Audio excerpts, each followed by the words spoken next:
नमस्कार ओम नमः शिवाय हर हर महादेव केमती अच्छा आपण मैंने आशा कर बहुत भले थे आपण पार्टनर आगामी 24 घंटा भितर आपण विषय कौन भावे मन में आगामी 24 घंटा भितर आपण को लेकिन कौन चलो प्रत्येक जिनस आम देखापी जाऊँ आपण पर्सन आपण partner current energy current feelings कौन अच्छी चलते देखा प्रथम मुझे राशि कहीदे मेष सिंह धनु राशि ठीक अच्छे एरिस लियो सजिटेरियस मकर वृष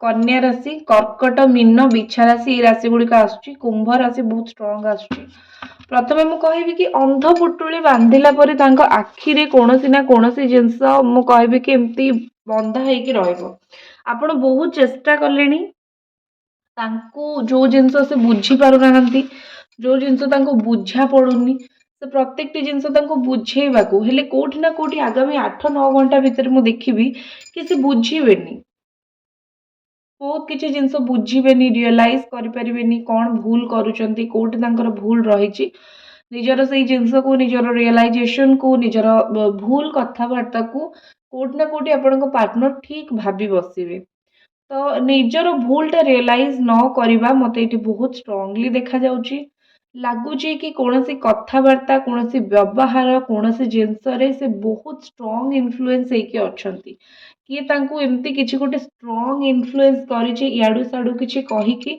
जहाद्वारा सी बहुत मात्रा रे कौन होती ना बांधी हो जाइछंती तांकर केबे भी मोटिव नथिला आपणकोटू पूरा पूरी दूरे जावाकू किंबा तांकर केबे भी मोटिव नथिला पूरा पूरी आपणको भूली जावाकू हेले कौनसी ना कौनसी जगार कहीं ना कहीं एमती बांधिकी रखिंट ब्लैक मैजिक करके हो कि मैनिपुलेट करके हो कि माइंड को ब्लॉक करके हो तो तांको माइंड आपण को लेकिन बहुत ब्लॉक जोटा से ना आपण किसी बुझेले बुझी पार्टी ना से कौन से प्रकार एक्शन नौकरी आगामी 24 घंटा भितर आपण पार्टनर मने मने तो निश्चित भावे कि मु एक्शन नौ ना मो कथा हो ना से जानते से आपन को इग्नोर करुँच ब्लॉक कर कथा हो ना सी निजे जानते किंतु तांको चतुर्पार्श्व थिबा व्यक्ति माने किंबा जो सिचुएशन तांको परिस्थिति जो चारिपटे अच्छी से सिचुएशन तांको फेवर करूना आपण आड़ को कौन प्रकार एक्शन नबाकू आपण आड़ को कौन प्रकार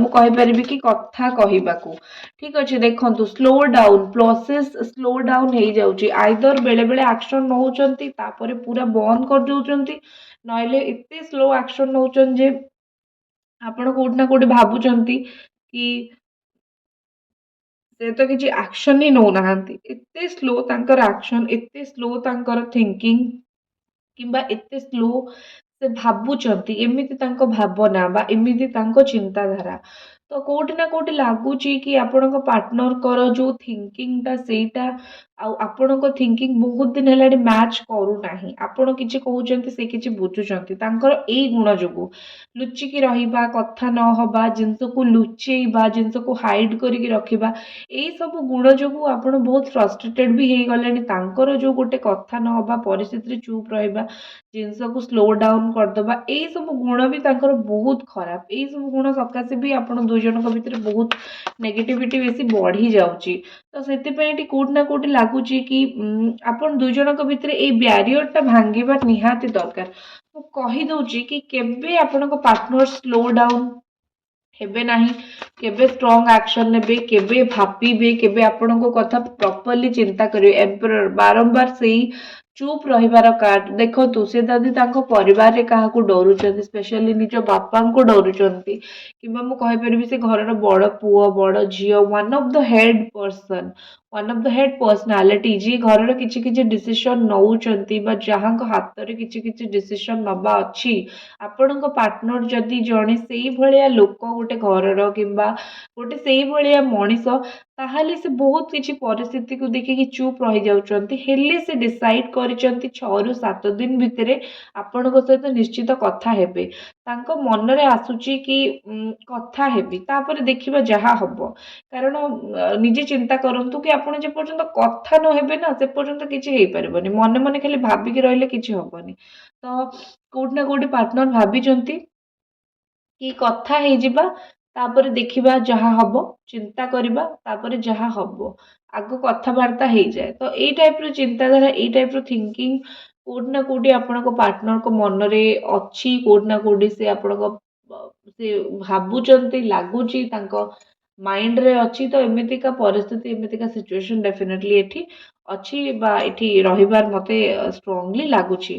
ନେକ୍ସଟ ଜିନିଷ ଏଠି ଦେଖିବା, ଆଗାମୀ 4 ରୁ 5 ଘଣ୍ଟା ଭିତରେ ସେ ବହୁତ ସାଇଲେଣ୍ଟ ରହିବେ, କାରଣ ଦୁଇ ଜଣଙ୍କ ଭିତରେ ରିୟୁନିୟନ ଡିଲେ ହଉଛି, କଥା ହବା ଡିଲେ ହଉଛି, ସେ ବହୁତ ସାଇଲେଣ୍ଟ ରହିବେ। ଆପଣ କିଛି ବି ତାଙ୍କୁ କୁହନ୍ତୁ, ସେ କୌଣସି ଜିନିଷର ଷ୍ଟ୍ରଙ୍ଗ ଆନ୍ସର ଦେବେ ନାହିଁ। ଦେଖନ୍ତୁ, ବୁଦ୍ଧଦେବ ଭଳିଆ ଚୁପ୍ ରହିବେ, ନହେଲେ ମୁଁ କହିପାରିବି କି ପୁରା ସାଇଲେଣ୍ଟ ରହିବେ, ବେଶୀ କିଛି କହିବେ ନାହିଁ, ମାନେ ଚୁପ୍ ରହିବେ। ନିଜର ଆଗ୍ରେସନ, ରାଗ, ରୁଷା କୌଣସି ଜିନିଷକୁ ସେ କୌଣସି ମଣିଷକୁ ବି ଦେଖେଇବେ ନାହିଁ। ସେ ପ୍ରତ୍ୟେକଟି ଜାଗାରେ ଚୁପ୍ ରହିବେ। ବେସିକାଲି ସେ ପ୍ରତ୍ୟେକଟି ଜାଗାରେ ନିଜକୁ ଶୋ କରିବେ କି ମୁଁ ଚୁପ୍, ମୋର କାହାକୁ କିଛି କହିବା ବହୁତ ଆବଶ୍ୟକ ନାହିଁ, କିମ୍ବା କାହାକୁ କିଛି ଶୁଣେଇବା ମୋର ବହୁତ ଆବଶ୍ୟକ ନାହିଁ। ତ ଏଇ ଟାଇପ୍ର ଗୋଟେ କୋଉଠି ନା କୋଉଠି ତାଙ୍କ ମାଇଣ୍ଡରେ ଚିନ୍ତାଧାରା ଆସିବ। ସେ ଆପଣଙ୍କୁ କିଛି କହିବେନି, କ୍ଲାରିଟି ଦେବେନି, ଯୋଉଥିରେ ଆପଣ ମନେ ମନେ ରାଗିବେ।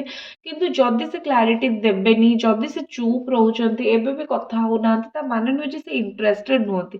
ତା ମାନେ ହେଲା ସେ ଜାଣିଛନ୍ତି ମୋ ପାଟିରୁ ଯୋଉ କଥା ବାହାରୁଛି, ସେ କଥା ଗୁଡାକ ବହୁତ ଭୁଲ କଥା ବାହାରୁଛି। ସେଇ କଥା ହିଁ ମୋ ପାଟିରୁ ବାହାରୁନି ଯୋଉ କଥାଟା ଠିକ ହବା ଦରକାର, କିମ୍ବା ଯୋଉ କଥା ମୁଁ କହିଲେ ଠିକ ହବ, କିମ୍ବା ଯୋଉ କଥା ଗୁଡାକ ଶୁଣିବା ପାଇଁ ସାମ୍ନା ବାଲାକୁ ଭଲ ଲାଗିବ। ତ ସେ ଜାଣିଛନ୍ତି ମୁଁ ସେମିତି କଥା କହିପାରୁନି, ମୁଁ ସେମିତି ଆନ୍ସର କରିପାରୁନି, ମୁଁ ଚୁପ୍ ରହୁଛି, କିମ୍ବା ମୁଁ ଯେତେବେଳେ କହୁଛି ବାଧୁଛି, ତ ସେଇ ଟାଇମରେ କୋଉଠି ନା କୋଉଠି ଆପଣଙ୍କ ପାର୍ଟନରକୁ ଲାଗୁଛି କି ମୋର କଥାବାର୍ତ୍ତା, ବାଣୀ, ବ୍ୟବହାର ସବୁକିଛି ବହୁତ ନେଗେଟିଭ, ମୋର ଚୁପ୍ ରହିଯିବା ହିଁ ଭଲ। ତ ଆଗାମୀ 4-5 ଘଣ୍ଟା ଭିତରେ ଯଦି ସେ ଚୁପ୍ ରହୁଛନ୍ତି, ତାହେଲେ ସେ ଆପଣଙ୍କ ଉପରେ ରାଗିକି ଚୁପ୍ ରହୁନାହାନ୍ତି। ସେ ଚୁପ୍ ରହୁଛନ୍ତି କାରଣ ତାଙ୍କୁ କୋଉଠି ନା କୋଉଠି ମୁଁ କହିପାରିବି କି ଗୋଟେ ନିଜ ଉପରେ କନଫିଡେନ୍ସ ନାହିଁ। ଠିକ୍ ଅଛି? ତ ନିଜର କନଫିଡେନ୍ସ ବିଲ୍ଡ ଅପ୍ କରିବେ, ଟିକେ ନିଜକୁ ଚେଞ୍ଜ କରିବେ, ତାପରେ ଆକ୍ସନ ନେବେ। ଏଇ ଟାଇପ୍ର ଚିନ୍ତାଧାରା ଆପଣଙ୍କ ପାର୍ଟନରଙ୍କ ମନରେ ଅଛି। ବହୁତ ମନ ଦୁଃଖ କରୁଛନ୍ତି। ଅଲରେଡି ଯୋଉ ଜିନିଷ ଆପଣ ଦୁଇ ଜଣଙ୍କ ଭିତରେ ବହୁତ ଖରାପ ହେଇଯାଇଛି, ସେଇ ଜିନିଷକୁ ନେଇକି ତାଙ୍କ ମନରେ ବହୁତ କଷ୍ଟ, ତାଙ୍କ ମନରେ ମନ ଦୁଃଖ ତାଙ୍କର ବହୁତ ଅଧିକ ହଉଛି। କୋଉଠି ନା କୋଉଠି ଫିଲ୍ କରୁଛନ୍ତି କି ମନ ଦୁଃଖ ମୋର ବହୁତ, ମତେ କଷ୍ଟ ଲାଗୁଛି ବହୁତ। ଠିକ ଅଛି? ତ ଏମିତି ଆମ ଦୁଇ ଜଣଙ୍କ ଭିତରେ ଯୋଉ ସିଚୁଏସନଟା ହେଇଛି, ସେଟାକୁ ନେଇକି ବେଳେ ବେଳେ ସେ ମନ ଦୁଃଖ କରୁଛନ୍ତି, ଆପଣ ବି କରନ୍ତି। ତାଙ୍କର ମୋଷ୍ଟଲି ଫୋକସ୍ ଖରାପ ଜିନିଷ ଉପରେ, ସେ ଭଲ ଜିନିଷ ଉପରେ ଫୋକସ୍ କରିପାରୁନାହାନ୍ତି। ଆପଣ ତାଙ୍କ ପାଇଁ କଣ ଭଲ କରିଛନ୍ତି, ଆପଣ ତାଙ୍କ ପାଇଁ କଣ ଭଲ କରିବାକୁ ଚାହୁଁଛନ୍ତି, ସେଇ ସବୁ ଜିନିଷ ଉପରେ କୋଉଠି ନା କୋଉଠି ସେ ଫୋକସ୍ କରୁନାହାନ୍ତି। କଣ ଆପଣ ଭୁଲ କହିଦେଇଛନ୍ତି, ତାଙ୍କ ଦ୍ଵାରା କଣ ଭୁଲ ହେଇଯାଇଛି, ତାଙ୍କ ଦ୍ଵାରା ଯଦି ଭୁଲ ହେଇଛି ସିଏ କାହିଁକି ଠିକ, ଏଇ ଜଷ୍ଟିଫିକେସନ ଉପରେ ତାଙ୍କର ବହୁତ ଧ୍ୟାନ ରହୁଛି। ପ୍ରକୃତରେ ଧ୍ୟାନ ରହିବା କଥା କୋଉଠି ନା, ଯଦି ଭୁଲ ହେଇଯାଇଛି ଆଗକୁ ଦେଖିବା। ସିଏ ସେଇ ବାଟକୁ ଦେଖୁ ହିଁ ନାହାନ୍ତି ଯୋଉ ବାଟଟା ଆପଣଙ୍କ ପାଖକୁ ତାଙ୍କୁ ଆଣିକି ପହଞ୍ଚେଇବ। ସିଏ ବାସ୍ ଜୀବନରେ, ଇଭେନ ଯଦି ତାଙ୍କ ଲାଇଫରେ କୋଉଠି କିଛି ଏମିତି ବି ପ୍ରୋବ୍ଲେମ ହେଇଥିଲା ଯୋଉଠି ସେ ଭୁଲ ଲୋକ ପାଖରେ ପଡି ଯାଇଥିଲେ, ଭୁଲ ଲୋକ ପାଖରେ ଫସି ଯାଇଥିଲେ, ତାଙ୍କ ଲାଇଫର ସେଇ ଯୋଉ ଗୋଟେ ପ୍ରୋବ୍ଲେମ, ତାଙ୍କ ଲାଇଫର ଗୋଟେ ଯୋଉ ଜିନିଷ, କୋଉଠି ନା କୋଉଠି ମତେ ଲାଗୁଛି ସେଇଥିରୁ ସେ ବାହାରି ପାରୁନାହାନ୍ତି। ସେ ପ୍ରତ୍ୟେକଟି ଜିନିଷର ବ୍ଲେମ ଗେମ୍ ସେ ଆପଣଙ୍କ ଉପରେ ଦଉଛନ୍ତି। ତ ପରଲୋକ ଭୁଲ କଲା, ଆପଣଙ୍କୁ ଶାସ୍ତି କଣ ପାଇଁ? ସେମିତି କିଛି ନାହିଁ। ଯଦି ଜଣେ ଖରାପ, ଆଉ ଜଣେ ତ ଖରାପ କେବେ ବି ବାହାରିବନି।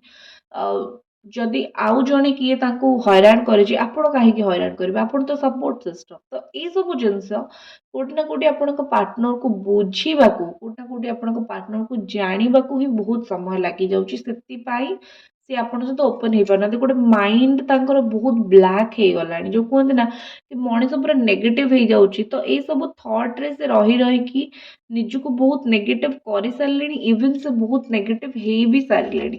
ଠିକ ଅଛି?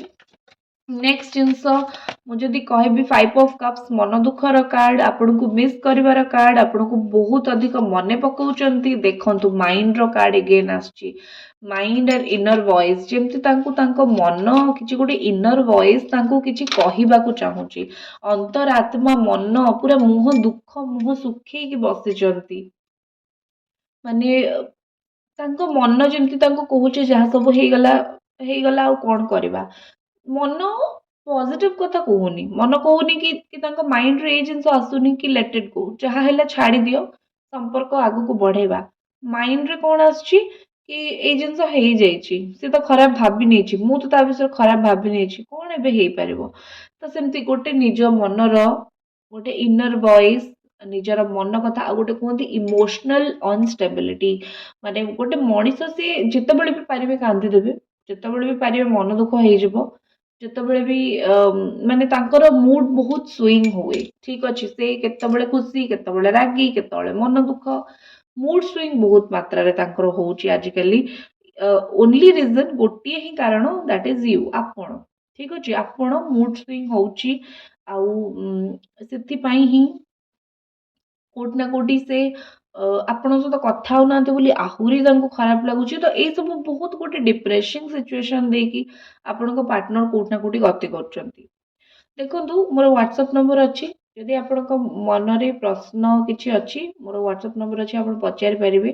ଏବଂ ତା ସହିତ ଭିଡ଼ିଓଟିକୁ ଲାଇକ୍ ଏବଂ ଚ୍ୟାନେଲଟିକୁ ଆପଣ ନିଶ୍ଚିତ ଭାବେ ସବସ୍କ୍ରାଇବ୍ ମଧ୍ୟ କରନ୍ତୁ। ଦେଖନ୍ତୁ, ଏଠି ଏସ୍ ଅଫ୍ ପେଣ୍ଟିକଲ୍ସ ଆସୁଛି, କୋଉଠି ନା କୋଉଠି ମନି ଇନଭଲଭମେଣ୍ଟ, ପଇସା ପତ୍ରର ଇନଭଲଭମେଣ୍ଟ, କୋଉଠି ନା କୋଉଠି ଦୁଇ ଜଣ ପଇସା ପତ୍ର ମନି ଇନଭଲଭମେଣ୍ଟ ଆପଣ ଦୁଇ ଜଣଙ୍କ ଭିତରେ ଅଛି। ତ ଯଦି ଅଛି, ସେଇଟା ହିଁ ଗୋଟେ ତିକ୍ତତା କରୁଛି। ସବୁବେଳେ ରିଲେସନସିପରେ ଟ୍ରାଏ କରିବେ କି ଫାଇନାନ୍ସିଆଲ ଇନଭଲଭମେଣ୍ଟ ହେବେ ନାହିଁ। ଫାଇନାନ୍ସିଆଲି ଆପଣ ଦୁଇ ଜଣ ଯଦି ଅଲଗା ଅଲଗା ଅଛନ୍ତି, ତ ଆପଣ ଦୁଇ ଜଣଙ୍କ ପାଇଁ ହିଁ ଖୁବ୍ ବେଟର ହବ। ବିକଜ ଗୋଟେ କୁହନ୍ତି ନା କି ଏମିତି ହିଁ ପରିସ୍ଥିତି ହୁଏ, ଏମିତି ହିଁ ସିଚୁଏସନ ହୁଏ। ଯଦି ମାନେ ଦୁଇ ଜଣ କିଛି ଫେଭର ନେଇଥିବେ ଦି ଜଣଙ୍କ ପାଖରୁ, ଲାଷ୍ଟକୁ ବ୍ରେକଅପ୍ ହେଲା କି ଝଗଡା ହେଲା, ଜଣେ ଆର ଜଣେ ସେଇ କଥାଟା ମନେ ପକେଇବ। ଠିକ୍ ଅଛି, ଆର ଜଣେ ସେଇ କଥା କହିବ ଆପଣଙ୍କୁ କି ଏଇ କଥାକୁ ଏଇ କଥା। ଠିକ୍ ଅଛି, ତ କୋଉଠି ନା କୋଉଠି ମୁଁ କହିପାରିବି କି କୋଉଠି ନା କୋଉଠି ମୁଁ କହିପାରିବି କି ଆପଣ ଆଉ ଆପଣଙ୍କ ପାର୍ଟନର ଭିତରେ କୋଉଠି ଗୋଟେ ଦୁଇ ଜଣ ଫାଇଦା ନେଇଛନ୍ତି। ଇଭିନ୍ ଅଲଗା ହେଲା ପରେ ସିଚୁଏସନ ଟିକେ ଖରାପ ହେଇଛି, ୱର୍ଷ୍ଟ ହେଇଛି, ଆଉ ଦୁଇ ଜଣଙ୍କୁ ବ୍ଲେମ୍ ମଧ୍ୟ କରିଛନ୍ତି। ଏଇଭଳିଆ ହେଇଛି। ନେକ୍ସଟ ଦେଖିବା ଆଉ କଣ ତାଙ୍କ ମାଇଣ୍ଡରେ ଆସୁଛି। ଏସ୍ ଅଫ୍ ପେଣ୍ଟିକଲ୍ସ, ଓକେ, ହାରମୋନି ଆଣିବାକୁ ତ ଚାହୁଁଛନ୍ତି, ହାରମୋନି, ପଜିଟିଭିଟି, କୌଣସି କଥା ଆପଣଙ୍କ ସହିତ ସେୟାର କରିବାକୁ ଚାହୁଁଛନ୍ତି, ଆଉ ବେଶୀ ଚାହୁଁଛନ୍ତି କି ଆପଣ ସେୟାର କରନ୍ତୁ। ଯୋଉ କୁହନ୍ତି ନା, ଉପରେ ପଡି ପଡିକି ମତେ ଗୋଟେ ଲୋକ ଗୋଟେ କଥା କହିଲା, ତ ସେଇ ସିଚୁଏସନ, ସେଇ ଜିନିଷ ଆପଣଙ୍କ ପାର୍ଟନରଙ୍କ ମାଇଣ୍ଡରେ ଚାଲିଲା ଭଳି ମତେ ଲାଗୁଛି। କୋଉଠି ନା କୋଉଠି ସେ ଭାବୁଛନ୍ତି କି ଉପରେ ପଡିକି ଆପଣ ତାଙ୍କୁ ବହୁତ କିଛି ସେୟାର କରନ୍ତୁ, ଉପରେ ପଡିକି ଆପଣ ତାଙ୍କୁ ବହୁତ କିଛି କଥା କୁହନ୍ତୁ, ଆଉ ସେଇ ସବୁ କଥା ସେ ମାଇଣ୍ଡରେ ରଖିବେ, ଆଉ ସେଇ ସବୁ କଥା ସେ ଆଗକୁ ଯାଇକି ମନେ ପକେଇବେ। ତ ଉପରେ ପଡିକି କିଛି କିଛି କଥା ଏଠି ହଉ, ଏଇ ଟାଇପର ଚିନ୍ତାଧାରା ଆପଣଙ୍କ ପର୍ସନଙ୍କ ମାଇଣ୍ଡରେ ଅଛି। ଆଣ୍ଡ କୌଣସି କଥା ବହୁତ ତଗଡା ବାଲା କୌଣସି କଥା ସେୟାର କରିବାକୁ ଚାହୁଁଛନ୍ତି। ଆଉ ହଁ, ଥର୍ଡ ପାର୍ଟି କଥାରେ ଇନଫ୍ଲୁଏନ୍ସ ହେଇକି ସେ ବହୁତ କିଛି ଲସ୍ ମଧ୍ୟ କରିସାରିଲେଣି। ଠିକ୍ ଅଛି, ଥର୍ଡ ପାର୍ଟି କଥାରେ ଇନଫ୍ଲୁଏନ୍ସ ହେଇକି ତାଙ୍କୁ ଥର୍ଡ ପାର୍ଟି ପାଖରୁ କୌଣସି ଫାଇଦା ମିଳୁନି। ସେ ସେଠିକି କାହିଁକି ଯାଇଛନ୍ତି ଭଗବାନଙ୍କୁ ଜଣା, ଗଡ୍ ନୋଜ୍। ବଟ୍ କୋଉଠି ନା କୋଉଠି ଥର୍ଡ ପାର୍ଟିଙ୍କ କଥାରେ ଇନଫ୍ଲୁଏନ୍ସ ହେଇକି ହିଁ ସେ ଏସବୁ ଜିନିଷ କରିଛନ୍ତି। ଥର୍ଡ ପାର୍ଟି କଥାରେ ଇନଫ୍ଲୁଏନ୍ସ ହେଇକି ସେ ଏସବୁ ଯାଇକି ଜିନିଷ କରୁଛନ୍ତି। ବଟ୍ ଗୋଟେ କୁହନ୍ତି ନା କି ଭୁଲ ଜିନିଷ କରିସାରିଲା ପରେ ପଛତାବା ତ ହବ, ଆଉ ଠିକ ଲୋକ ସହିତ ଠିକ କଥା ସେୟାର କରିବାକୁ ଇଚ୍ଛା ତ ହବ। ତ ସେଇ ଜିନିଷ, ଠିକ ଲୋକ ପାଖରେ ଠିକ କଥା ସେୟାର କରିବାକୁ ଇଚ୍ଛା ହଉଛି, ପଛତାବା ହଉଛି। ତ ଠିକ ଲୋକ ପାଖରେ ଠିକ ଲୋକ, ମାନେ ଆପଣ ହିଁ ହଉଛନ୍ତି ସେଇ ଠିକ ଲୋକ ଯାହା ପାଖରେ ତାଙ୍କର ବହୁତ କିଛି କଥା ସେୟାର କରିବାକୁ ଇଚ୍ଛା ହଉଛି। ଭିଡ଼ିଓକୁ ଲାଇକ୍ ଏବଂ ଚ୍ୟାନେଲକୁ ସବସ୍କ୍ରାଇବ କରନ୍ତୁ। ହ୍ୱାଟ୍ସଆପ୍ ନମ୍ବର ଅଛି, କୌଣସି ପ୍ରୋବ୍ଲେମ୍ ତାର solution, bracelet, love relation, career growth, black magic removal ପାଇଁ ଯେକୌଣସି ଇସ୍ୟୁ ଅଛି ଆପଣ ଡିସ୍କସ୍ କରିପାରିବେ ମୋ ସହିତ। ଆମେ 100% ଆପଣଙ୍କ ପ୍ରୋବ୍ଲେମ୍ ସଲ୍ଭ କରିବା ପାଇଁ ଚେଷ୍ଟା କରିବା। ଓକେ, ଦେଖିବା ନେକ୍ସଟ ଆକ୍ସନ ଆପଣଙ୍କ ପାର୍ଟନରଙ୍କର, ନେକ୍ସଟ ଆକ୍ସନ ଆପଣଙ୍କ ପ୍ରତି କଣ ରହିବ, ଆଗକୁ ସେ କଣ କରିବା ପାଇଁ ଯାଉଛନ୍ତି, କୋଉ କାମ ସେ ଆଗକୁ କରିବେ। କୁଇନ୍ ଅଫ ସ୍ୱର୍ଡ, ଓକେ, ଗୋଟେ କୁହନ୍ତି ଡୋମିନେନ୍ସି, ମନେ ରଖନ୍ତୁ ଆପଣଙ୍କ ପାଖକୁ ଆସିବେ ନିଶ୍ଚିତ। ପେଜ୍ ଅଫ୍ କପ୍ସର ଏନର୍ଜି ଅଛି, ଆସିବେ ନିଶ୍ଚିତ। ମନ ଭିତରୁ ଗର୍ବ ବାହାର କରିକି, ଅହଙ୍କାର ବାହାର କରିକି ଆସିବେ ନିଶ୍ଚିତ। ଆପଣଙ୍କୁ ବି ଲାଗିବ ୱାଓ, ଫାଇନାଲି ମୋ ପାଖକୁ ଇଏ ଆସିଗଲେ। ବଟ୍ ଗୋଟେ ଟୁଇଷ୍ଟ ସହିତ କଣ ନା, ସେ ବହୁତ ଡୋମିନେନ୍ସି ଆପଣଙ୍କୁ ଦେଖେଇବେ। ଡୋମିନେନ୍ସ ଦେଖେଇବେ ମାନେ ସେ ବହୁତ ଡୋମିନେଟ୍ ଆପଣଙ୍କୁ କରିବେ। ଆପଣଙ୍କୁ ଯେମିତି ଫିଲ୍ ହବ କି କୋଉଠି ନା କୋଉଠି କି ମୁଁ କେବେ ବି ଚାହୁଁନଥିଲି ଗୋଟେ ଏଇଭଳି ସିଚୁଏସନରେ ଇଏ ମୋ ପାଖକୁ ଆସନ୍ତୁ, ଇଏ ଟିକେ ବେଟର ସିଚୁଏସନରେ ବି ଆସିପାରିଥାନ୍ତେ। ମାନେ ମୁଁ କହୁଛି ମୋ କଥା ଅନୁସାରେ ଚାଲିବ, ଏଇଭଳିଆ ଗୋଟେ ଚଢିକି କଥାବାର୍ତ୍ତା, ସେଇଭଳିଆ ଟିକେ ବ୍ୟବହାର ତାଙ୍କର ରହିବ। ବାକି ଆପଣଙ୍କ ଉପରେ ଡିପେଣ୍ଡ କରେ ଆପଣ ସେ ସିଚୁଏସନକୁ କେମିତି ହ୍ୟାଣ୍ଡେଲ କରୁଛନ୍ତି। 2ରୁ 4 ଦିନ କିମ୍ବା ମ୍ୟାକ୍ସିମମ୍ 10 ଦିନରୁ 11 ଦିନ ଭିତରେ ତାଙ୍କର କୌଣସି ଡମିନେଣ୍ଟ ନେଚର ଆପଣଙ୍କ ଉପରେ ଚଢ଼ିକି ରହିବାର କୌଣସି ନେଚର ଆପଣ ନିଜ ଉପରେ ଦେଖିବେ ଯୋଉଟା ଆପଣଙ୍କୁ ଭଲ ନ ଲାଗିପାରେ, ବଟ୍ ଯେହେତୁ ଭଲ ପାଇବା ଦେବେ ଆପଣ ସେ ଜିନିଷକୁ ଆକ୍ସେପ୍ଟ ମଧ୍ୟ କରିବେ। ଦ୍ୟାଟ୍ସ ଇଟ୍। ଏଟା ଥିଲା ଆପଣଙ୍କ ରିଡିଂ। ଆଶା କରୁଛି ଭଲ ଲାଗିଥିବ। ଓମ୍ ନମଃ ଶିବାୟ।